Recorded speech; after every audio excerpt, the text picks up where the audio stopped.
أشهد أن لا إله إلا الله وحده لا شريك له وأشهد أن محمدا عبده ورسوله أما بعد فأعوذ بالله من الشيطان الرجيم بسم الله الرحمن الرحيم الحمد لله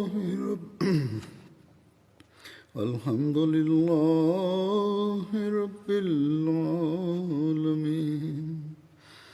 الرحمن الرحيم مالك يوم الدين إياك نعبد وإياك نستعين اهدنا الصراط المستقيم صراط الذين أنعمت عليهم غير المغضوب عليهم ولا الضالين.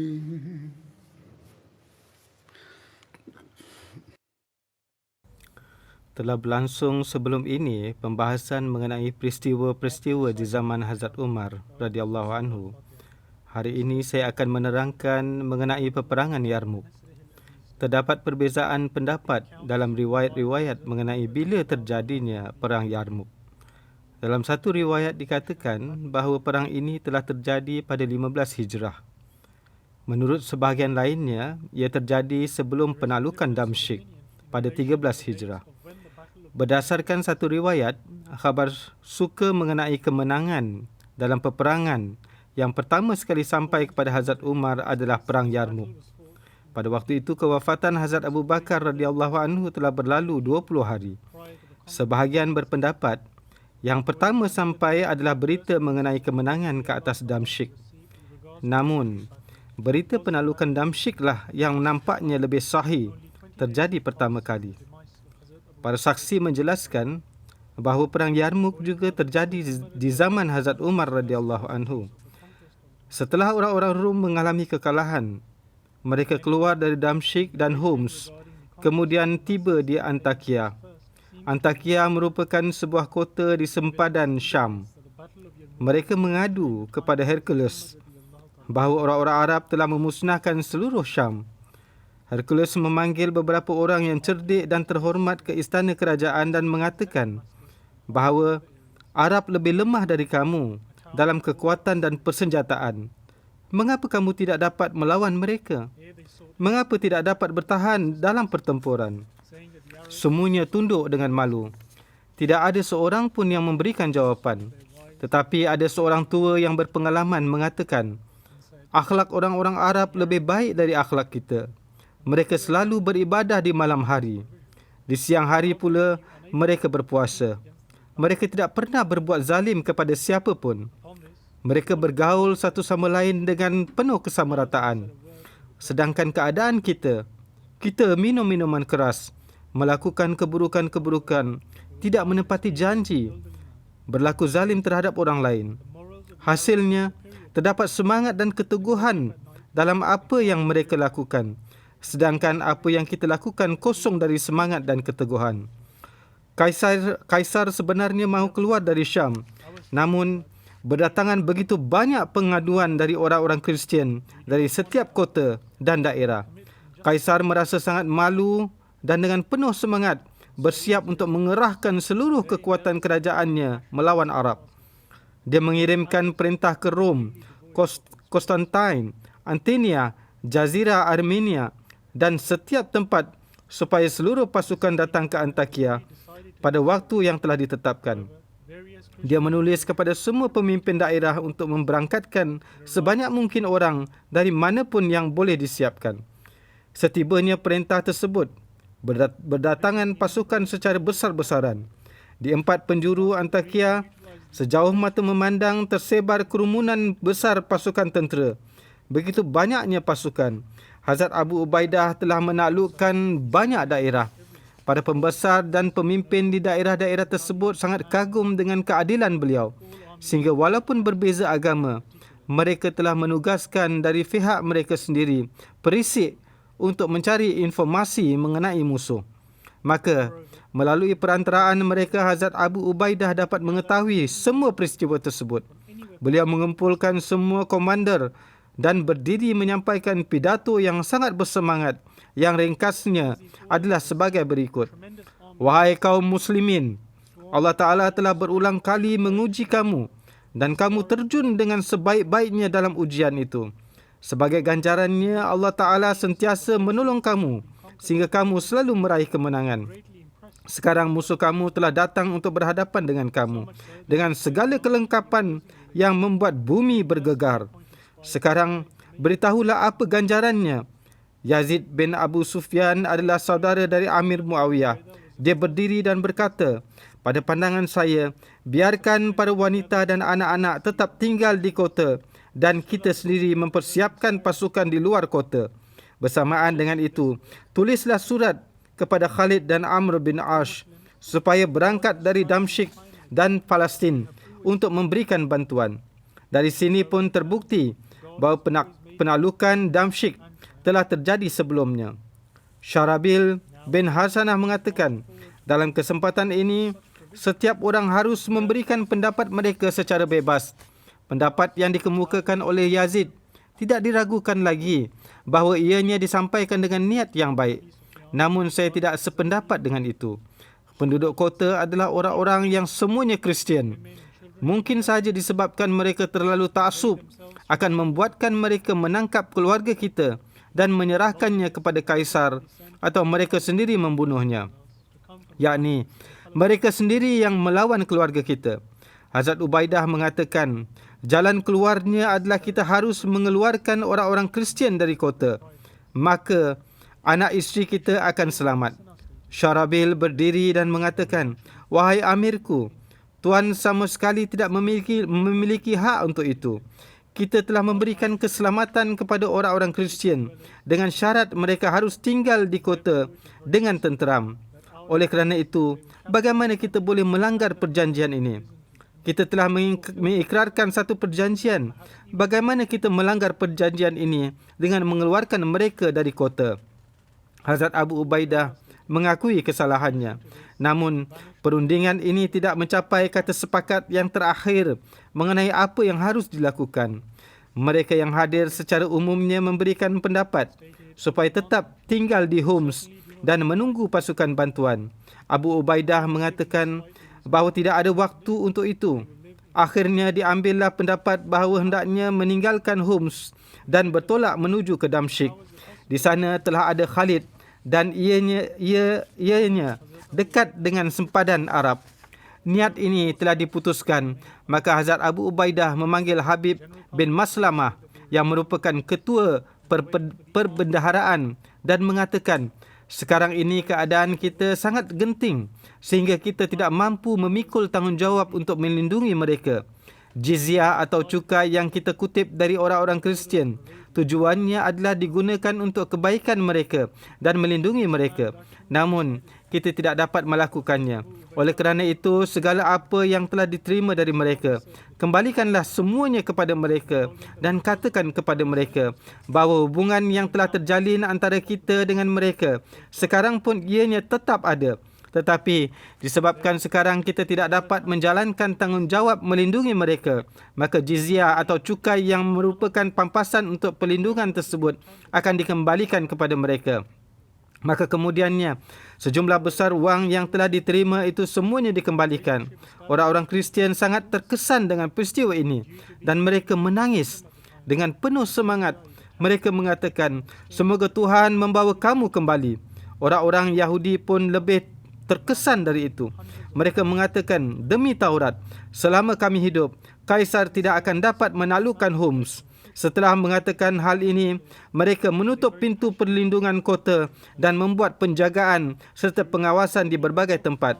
Abu Ubaidah tidak hanya bersikap seperti ini pada orang-orang Homs, bahkan beliau menulis ke setiap daerah yang telah ditaklukkan bahawa seberapa banyak wang cukai yang telah diterima, hendaknya itu dikembalikan.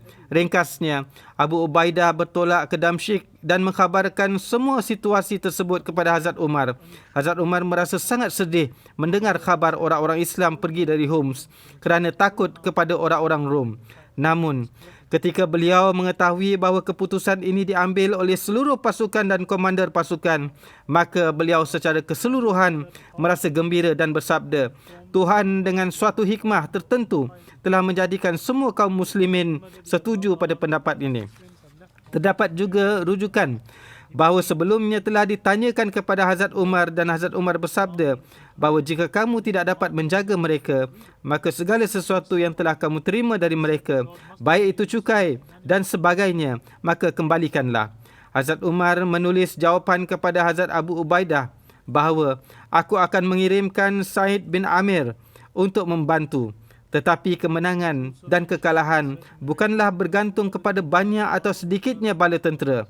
Setelah tiba di Damsyik, Abu Ubaidah mengumpulkan semua komander pasukan tentera dan bermusyawarah dengan mereka. Yazid bin Abu Sufyan, Syarabil bin Hasanah, Muaz bin Jabal, semuanya memberikan pendapat yang berbeza. Waktu itu, utusan Amr bin Ash pun tiba dengan membawa surat yang isinya adalah, di wilayah Jordan telah terjadi pemberontakan secara umum dan kedatangan Rom telah menyebabkan huru-hara yang luar biasa dan meninggalkan Homs telah menjadi penyebab hilangnya rasa malu mereka.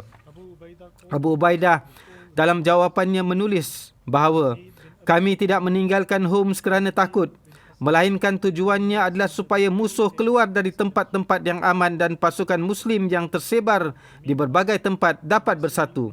Beliau juga menulis, janganlah meninggalkan tempat anda, saya akan datang ke sana. Hari berikutnya, Abu Ubaidah bertolak dari Damsyik. Setibanya di perbatasan Jordan, beliau bermukim di Yarmouk. Di sekitar Yarmouk ada lembah yang landai, yang mana di sana mengalir sungai Jordan. Amr bin Ash juga datang ke tempat ini dan bertemu. Lokasi ini sesuai untuk keperluan perang kerana lebih dekat ke sempadan Arab dibandingkan semua tempat lain, dan di belakangnya terdapat padang terbuka hingga ke sempadan Arab yang memberikan kesempatan untuk berundur sejauh mana yang diperlukan. Bala tentera yang dikirimkan oleh Hazrat Umar bersama Said bin Amir belum lagi sampai. Di pihak lain, dengan mendengar kedatangan orang-orang Rom dan keadaan persenjataan mereka, orang-orang Islam menjadi takut.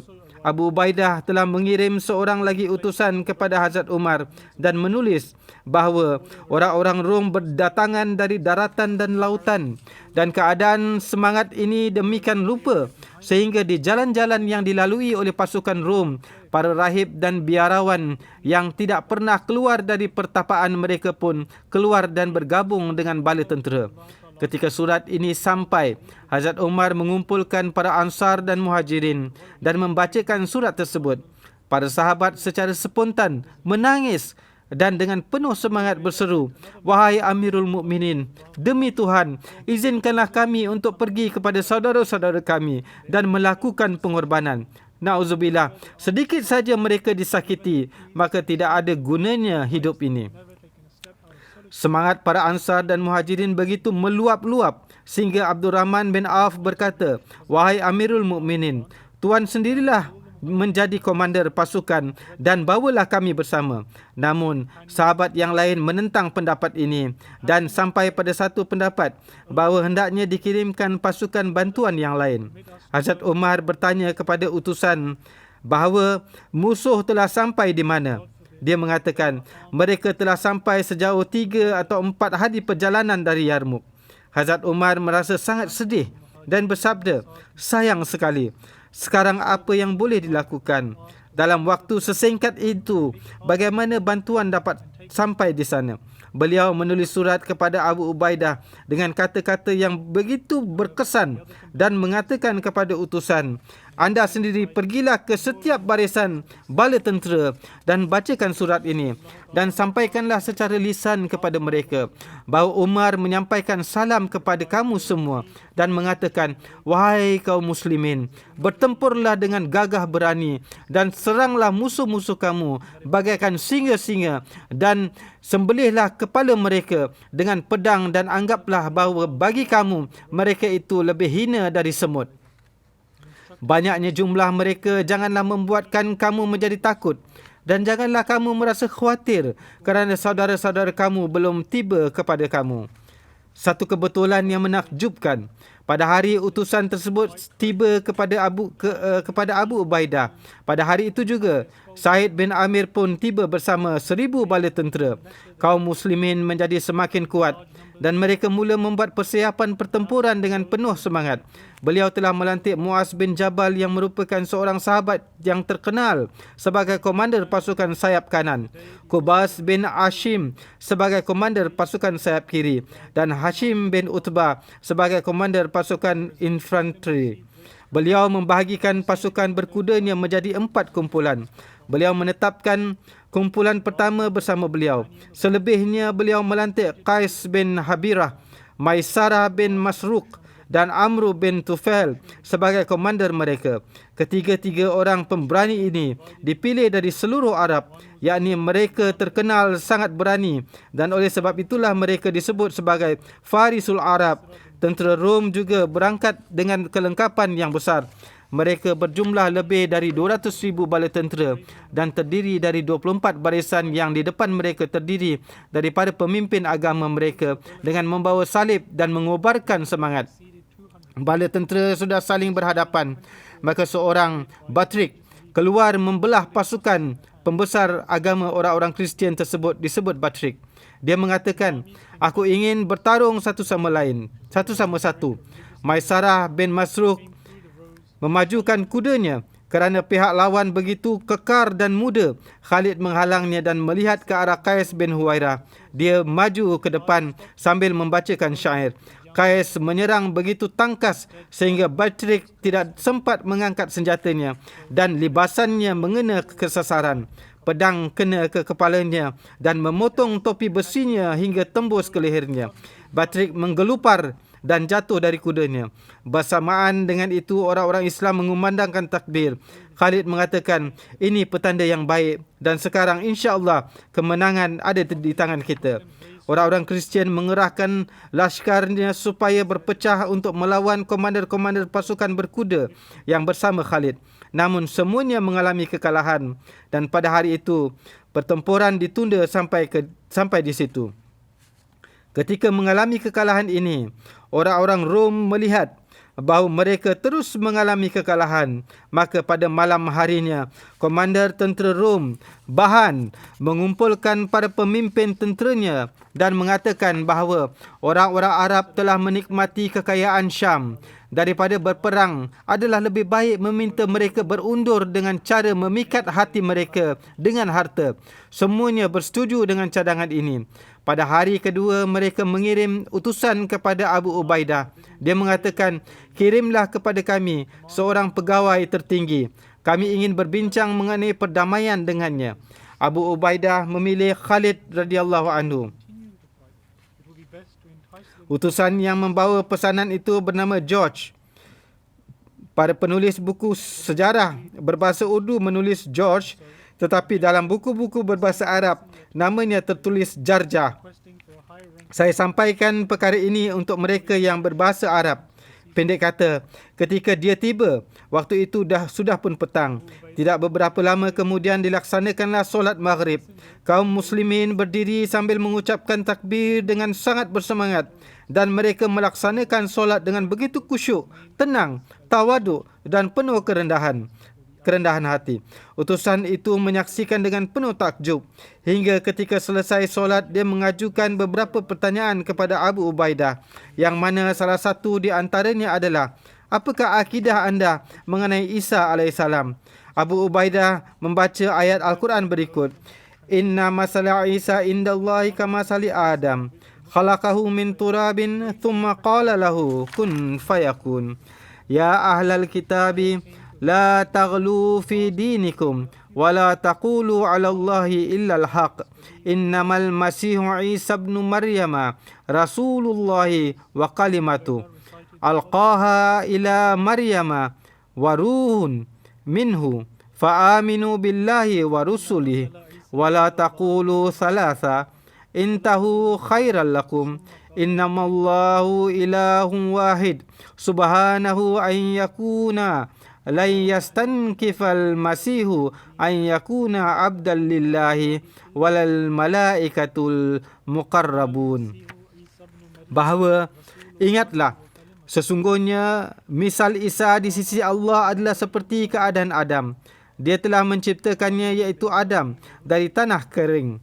Lalu dia berfirman kepadanya, jadilah, maka jadilah ia. Wahai ahli kitab, janganlah kamu melampaui batas dalam urusan agamamu, dan janganlah kamu mengatakan mengenai Allah kecuali yang benar. Sesungguhnya Al-Masih Isa ibnu Maryam hanyalah seorang Rasul Allah dan penggenapan khabar suka yang telah dia turunkan kepada Maryam dan sebagai rahmat darinya. Maka berimanlah kepada Allah dan Rasul-Rasulnya. Dan janganlah kamu mengatakan bahawa Tuhan itu tiga. Berhentilah darinya. Ini akan lebih baik bagimu. Sesungguhnya Allah lah Tuhan yang Maha Esa. Maha suci Dia dari memiliki anak. Kepunyaannya lah apapun yang ada di seluruh langit dan apapun yang ada di bumi. Dan cukuplah Allah sebagai penjaga. Al-Masih sama sekali tidak merasa hina menjadi hamba bagi Allah dan tidak juga malaikat yang dekat kepadanya merasa hina. Pendek kata, penterjemah kemudiannya menterjemahkan ayat-ayat tersebut. Lalu utusan bernama Jarjah itu dengan tiba-tiba berseru, saya bersaksi bahawa inilah sifat-sifat Isa dan saya bersaksi bahawa Nabi anda adalah benar. Setelah mengatakan hal ini, dia mengucapkan kalimat tauhid dan menjadi Muslim. Dia tidak mahu balik kepada kaumnya. Namun Hazrat Abu Ubaidah meyakinkan dia untuk balik agar tidak ada timbul kesan bahawa orang Islam tidak menepati janji pada orang-orang Rom, dan berkata, sekarang kamu baliklah, esok baliklah ke sini bersama-sama utusan kita yang pergi dari sini. Pada hari kedua, Hazrat Khalid pergi ke khemah tentera Rom. Orang-orang Rom sebelumnya telah mengatur segalanya untuk memperlihatkan kemegahannya, iaitu di sepanjang kedua belah jalan telah berbaris pasukan berkuda yang mengenakan zirah, iaitu baju besi, lengkap di kepala hingga kakinya. Namun, Hazrat Khalid tidak menghiraukannya dan memandang rendah kepada mereka. Beliau memandang mereka bagaikan singa yang sedang membelah di tengah sekawan kambing. Tatkala tiba di kemah Bahan, dia, yakni Bahan, menyambut dengan penuh hormat dan mendudukkan beliau dekat dengannya. Perbualan dimulai dengan perantaraan penterjemah. Setelah perbincangan secara ringkas, Bahan kemudian memulakan perbicaraan dengan nada berpidato. Setelah memuji Hazrat Isa, dia menyebut nama Kaisar dan dengan bangga berkata bahawa rajanya adalah maharaja segala raja. Penterjemah belum selesai menterjemahkannya, lalu Khalid memerintahkan Bahan supaya berhenti. Lalu beliau berkata, mungkin raja kamu seperti itu, namun orang yang kami jadikan ketua, jika untuk sekejap saja pun dia berfikir akan menjadi raja, maka kami akan segera menurunkannya. Kemudian Bahan kembali memulakan pidatonya dan menyampaikan kebanggaan akan kekayaan dan kedaulatannya. Dia berkata, ahli Arab, yakni orang-orang kaummu, mereka datang dan tinggal di negara kami dan kami sentiasa berlaku baik terhadap mereka. Kami beranggapan bahawa mereka yang menjadi penduduk tersebut akan berterima kasih. Namun, apa yang tidak diharapkan adalah anda datang menyerang negara kami dan anda ingin agar kami dikeluarkan dari negara kami.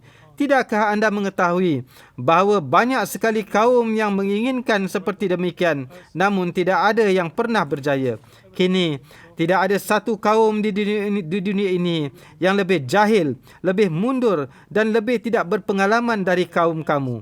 Betapa tinggi semangat anda untuk menyerang kaum kami. Namun demikian, kami juga akan tetap memaafkan.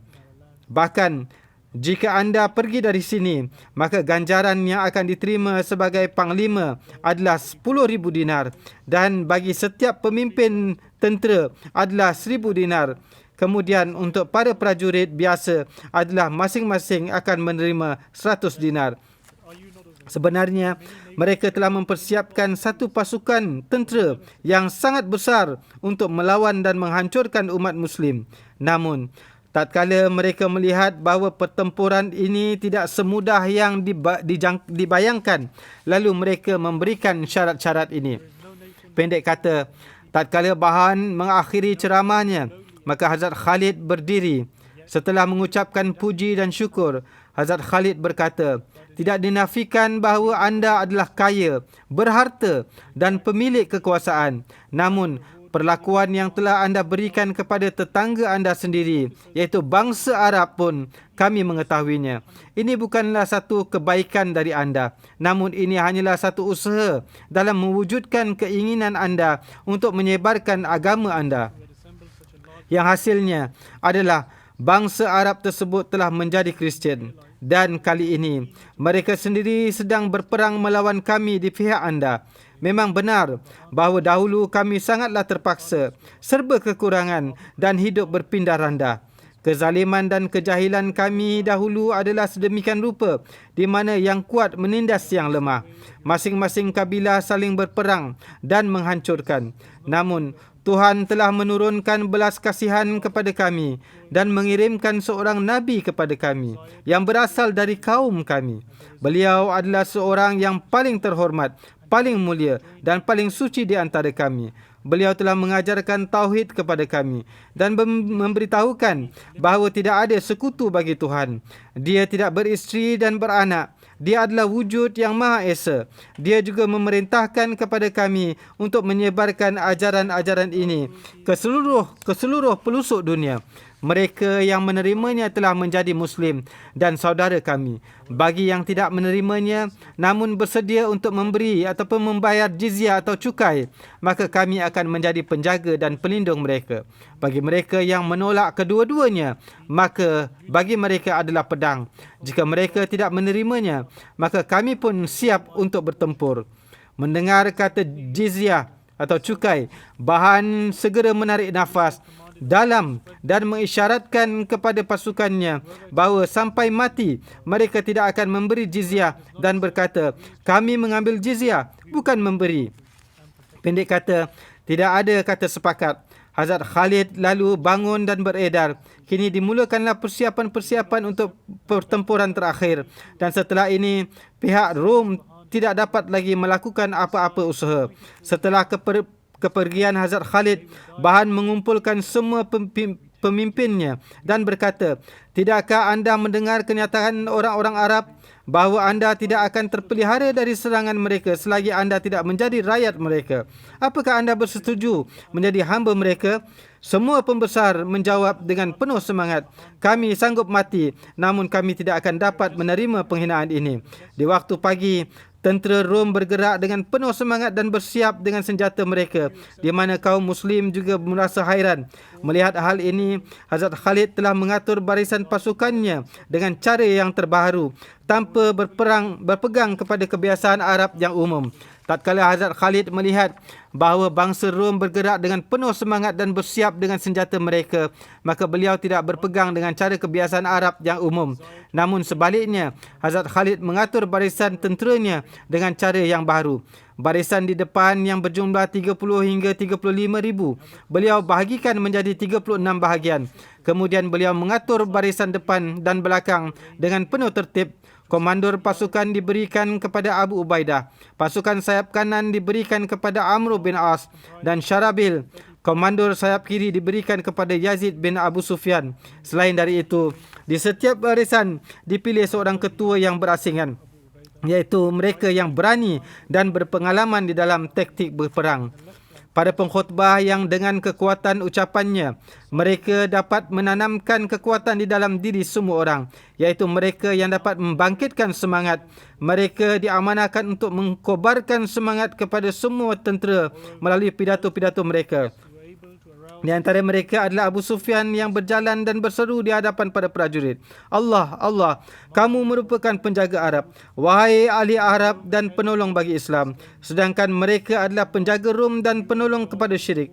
Wahai Allah, hari ini juga merupakan bahagian dari hari-hari engkau. Wahai Allah, turunkanlah pertolongan engkau ke atas hamba-hambamu ini.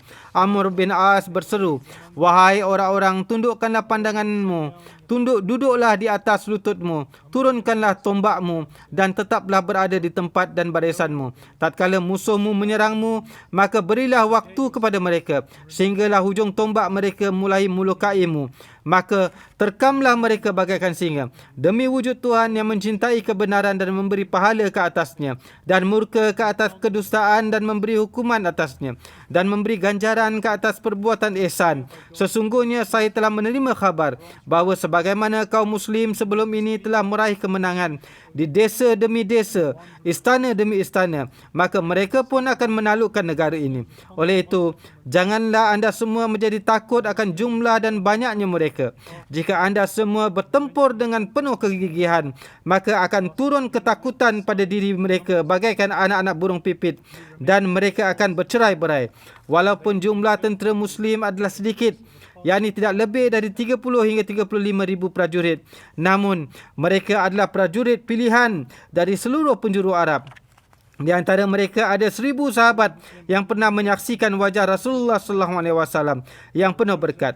Sahabat yang besar adalah mereka yang pernah bertempur bersama Rasulullah SAW di Perang Badar. Di antaranya ada lebih dari 10,000 Muslim yang hanya berasal dari satu kabilah Arab yang terkenal, iaitu kabilah Azad. Ada juga sejumlah prajurit yang merupakan pengikut Himir, Hamdan, Khawlan, Laham, Jazam dan sebagainya adalah orang-orang mereka yang berani. Salah satu kelebihan peperangan ini adalah kaum perempuan juga ikut serta di dalamnya dan mereka bertempur dengan sangat berani. Ibu Amir Muawiyah, kemudian isteri Abu Sufyan, Hind, yang kemudiannya memeluk Islam, mereka mara bertempur sambil berseru, penggallah dan singkirkanlah orang-orang kafir tersebut dengan pedang-pedangmu. Demikian juga anak perempuan Abu Sufyan dan saudara perempuan Amir Muawiyah, Jawairiyah, juga mara bersama pasukan mereka dan menyerang pasukan Rom bersama suami mereka, dan beliau pun mati syahid setelah menempuh pertempuran yang sengit. Mikdad yang memiliki suara yang sangat merdu, beliau mara ke depan sambil terus menilawatkan surah Al-Anfal yang di dalamnya ditekankan tentang jihad.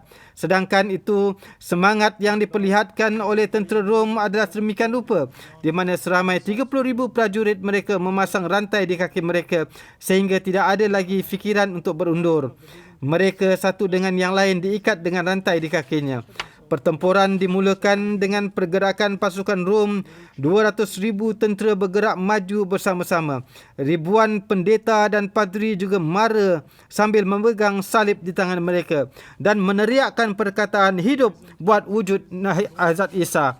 Melihat pergerakan yang besar ini, tidak semena-mena keluar ucapan dari mulut seseorang, Allahu Akbar. Betapa ramainya laskar yang tak terhingga ini.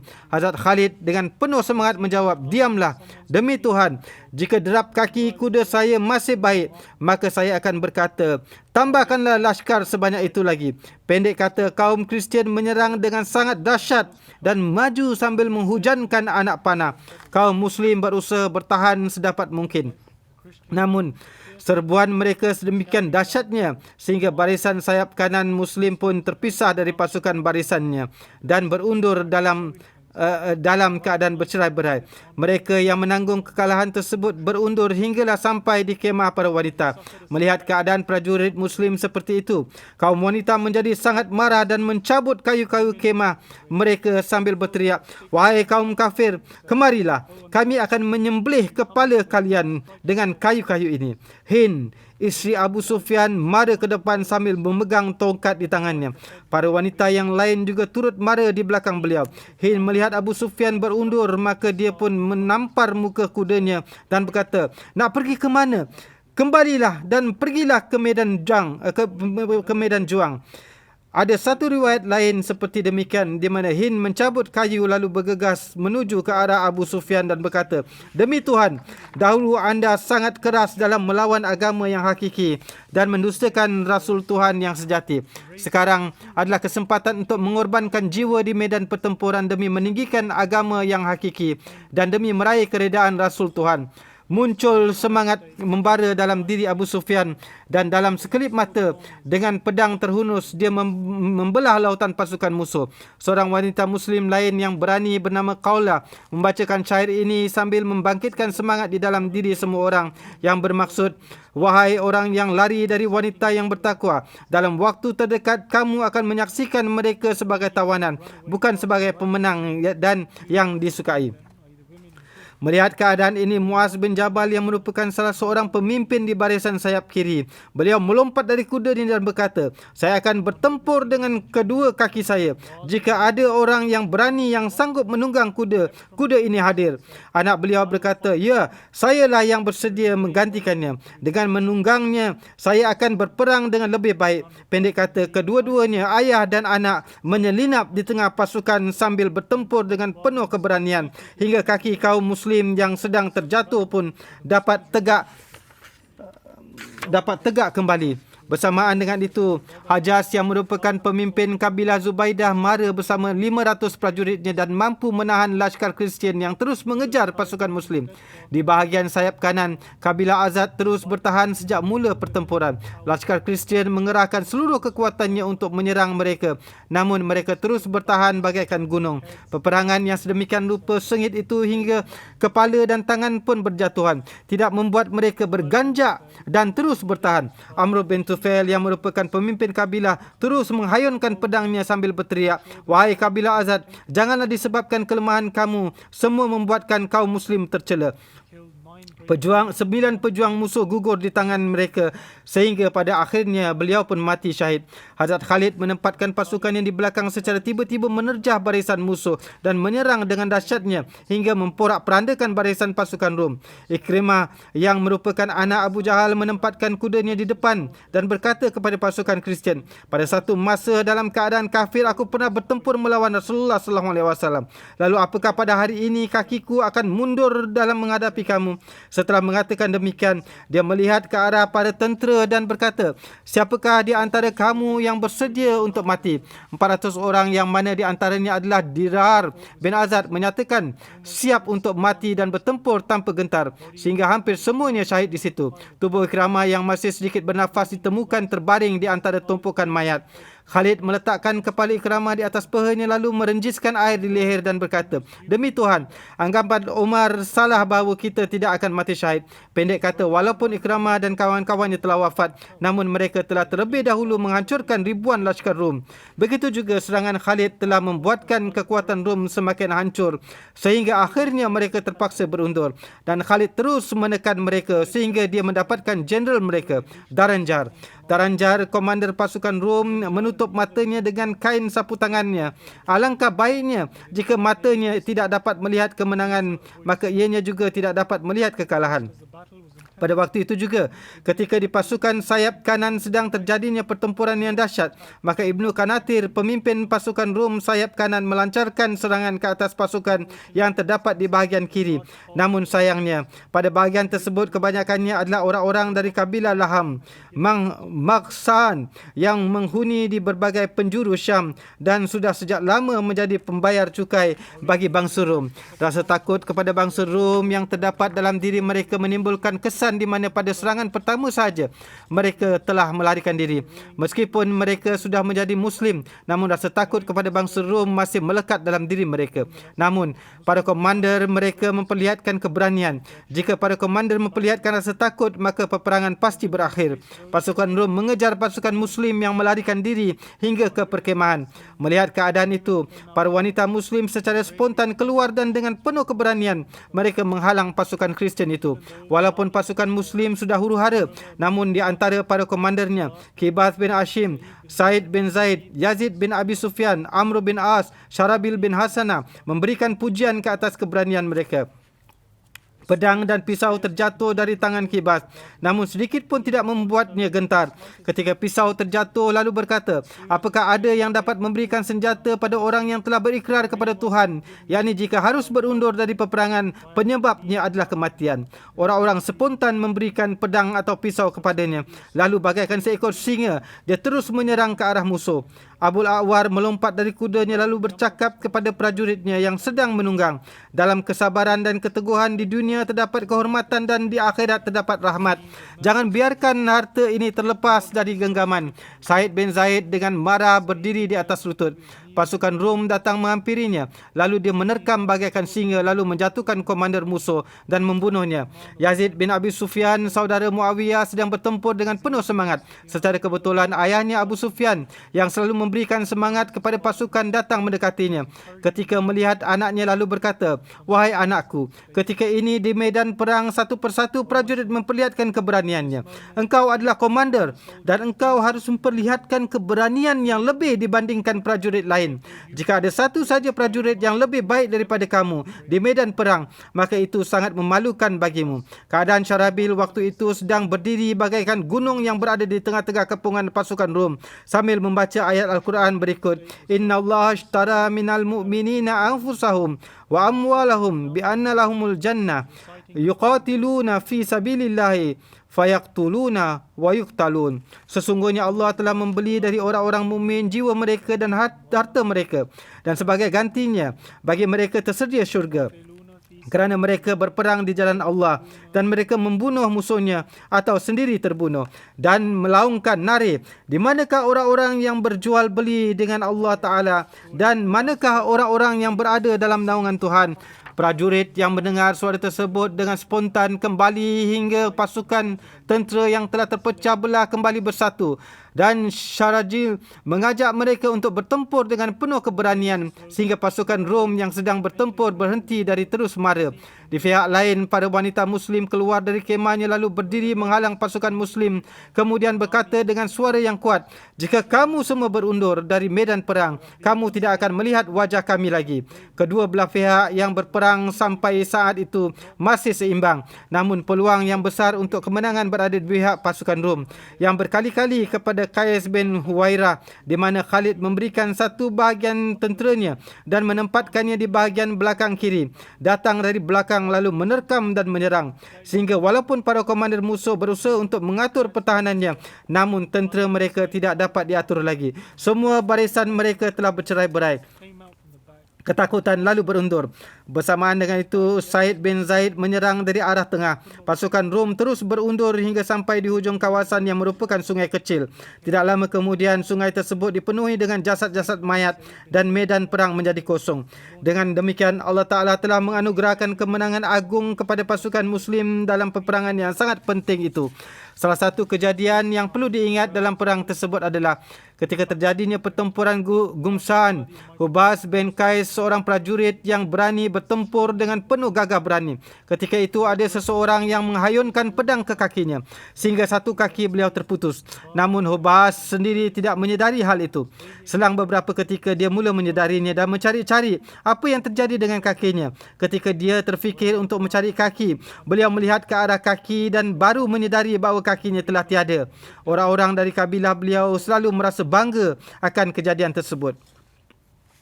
Berkenaan dengan jumlah yang terkorban dari pasukan Rom, terdapat perbezaan pendapat.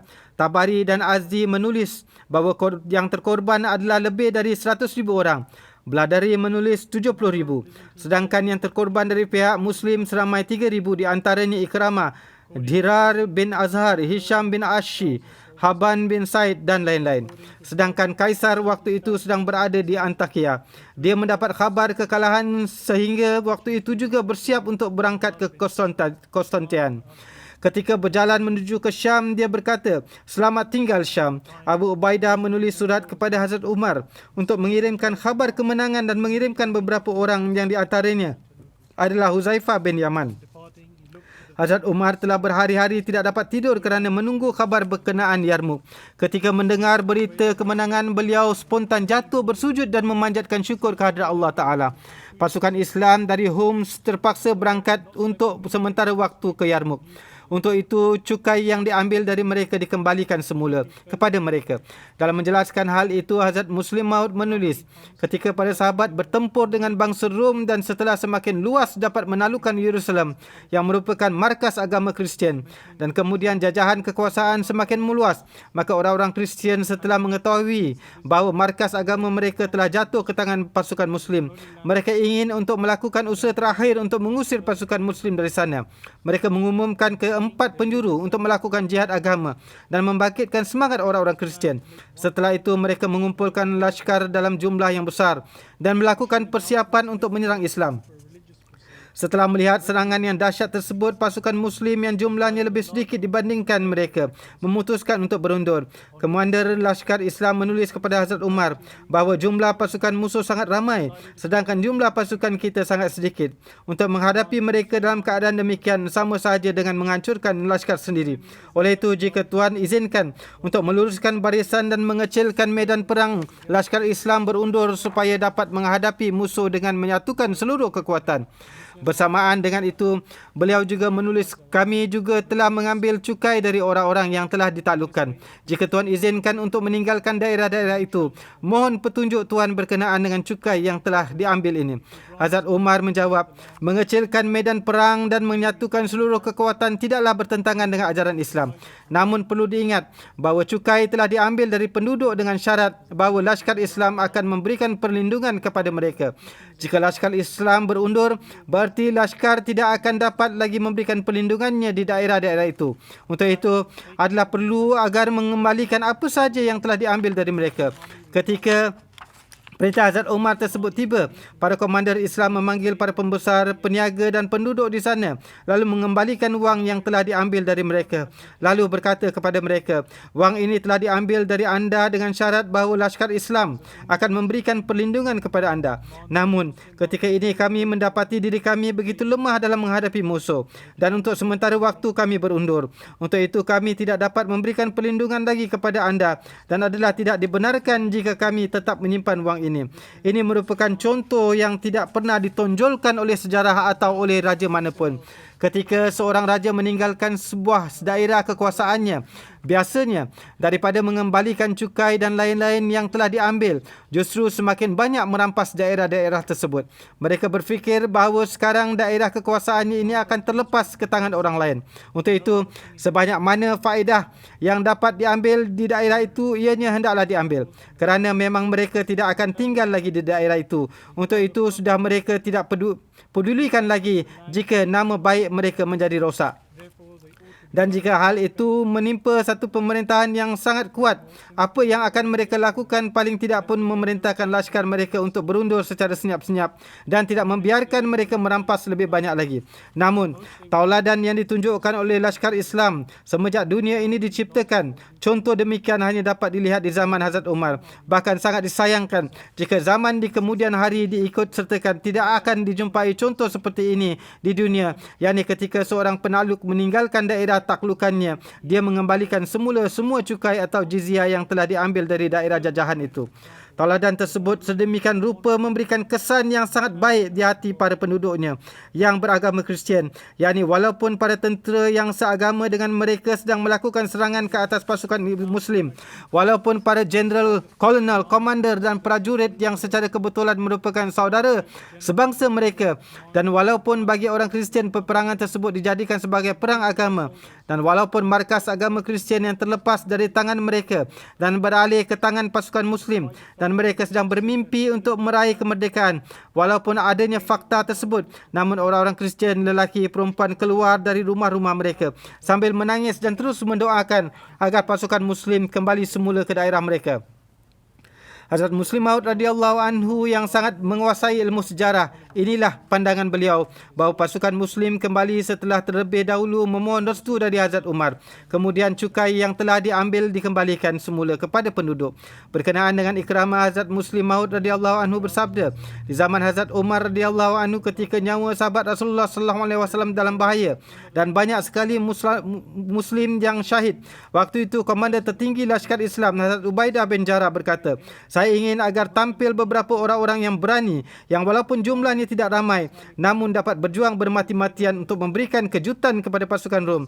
Kemudian Hazrat Ikramah tampil ke depan dan memohon kepada Hazrat Ubaidah dengan berkata, mohon kiranya berikan saya kesempatan untuk memilih orang-orang yang saya kehendaki, yang dapat saya bawa untuk menyerang jantung pertahanan musuh, dan saya akan berusaha untuk membunuh jeneralnya juga. Waktu itu jeneral Lashkar Rom sedang melakukan serangan yang dahsyat. Rajanya berjanji kepada jeneral, jika dia dapat memenangkan pertempuran melawan pasukan Muslim, maka dia akan menikahkannya dengan anaknya dan akan menyerahkan setengah dari kekuasaannya kepadanya. Disebabkan ketamakan ini, si jeneral menjadi sangat bersemangat dan terus turun ke medan pertempuran dengan membawa tentera peribadinya dan juga kerajaan. Dia juga telah menjanjikan hadiah wang yang banyak kepada para tenteranya. Untuk itu, tentera Rom pun bertempur dengan sekuat tenaga. Ketika Lashkar Rom menggempur pasukan Muslim, si jeneral sedang berdiri di tengah-tengah para lashkar. Hazrat Ikramah dengan membawa 400 tentera menggempur jantung pertahanan musuh, dan salah satu di antara pasukannya menyerang si jeneral lalu menumbangkannya. Pasukan musuh yang bertempur waktu itu jumlahnya ratusan ribu, sedangkan pasukan Muslim hanya berjumlah 400 orang sahaja. Untuk itu pertempuran tidaklah mudah. Mereka dapat membunuh jeneral musuh, dan disebabkan oleh matinya sang jeneral, lashkar pun menjadi bercerai-berai.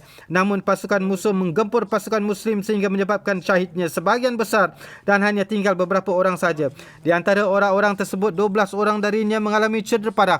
Ketika lashkar Muslim mencapai kemenangan, mereka mula mencari para pejuang Muslim yang tercedera. Di antara 12 orang yang tercedera parah itu, salah seorangnya adalah Ikramah. Ada seorang prajurit yang datang mendekati tentera yang tercedera itu. Melihat keadaan Ikramah yang cedera parah, prajurit itu berkata, wahai Ikramah, saya membawa air, silakanlah kamu minum darinya. Ikramah menolehkan pandangannya ke arah lain dan melihat pada ada putera Hazrat Abbas Fazal yang sedang terbaring dalam keadaan cedera parah. Ikramah berkata, bagaimana mungkin saya sampai hati membiarkan anak keturunan dari orang-orang yang dahulu selalu menolong Rasulullah SAW mati kehausan, sedangkan saya dulunya adalah penentang keras Rasulullah, sedangkan saya masih hidup kerana meminum air. Hazrat Ikramah berkata, terlebih dahulu berikanlah air ini kepada Hazrat Fazal bin Abbas. Jika nanti masih ada air lagi yang lebih, bawakanlah semula ke sini. Lalu prajurit yang membawa air itu pergi kepada Hazrat Fazal bin Abbas. Namun Hazrat Fazal juga menolaknya dan meminta supaya air itu diberikan kepada sahabat lain yang tercedera dengan berkata, orang itu lebih memerlukan air daripada saya. Lalu prajurit tersebut pergi kepada orang yang ketiga, namun jawapan yang diterima sama seperti sebelumnya dan tidak ada yang mahu minumnya. Setelah tiba pada orang yang terakhir, dia telah pun wafat, lalu dia kembali semula kepada orang-orang sebelumnya sehinggalah pada yang pertama, yakni Ikramah. Namun beliau mendapati kesemuanya sudah pun wafat. Demikian pula mereka yang sebelumnya didatangi untuk diberikan air, kesemuanya telah wafat. Demikianlah buah dari perang tersebut. Allah Ta'ala menganugerahkan kemenangan kepada pasukan Muslim. Perbahasan ini masih berlanjutan, insya-Allah. Alhamdulillah, nahmaduhu wa nasta'inuhu wa nastaghfiruhu wa nu'minu bihi wa natawakkalu alayhi wa na'udzu billahi min shururi anfusina wa min sayyiati a'malina. Man yahdihillahu fala mudilla lahu wa man yudlilhu fala hadiya lahu. ونشهد أن لا إله إلا الله ونشهد أن محمدا عبده ورسوله. عباد الله رحمكم الله إن الله يأمر بالعدل والإحسان وإيتاء ذي القربى وينهى عن الفحشاء والمنكر والبغي يعظكم لعلكم تذكرون. اذكروا الله يذكركم وادعوه يستجب لكم ولذكر الله أكبر.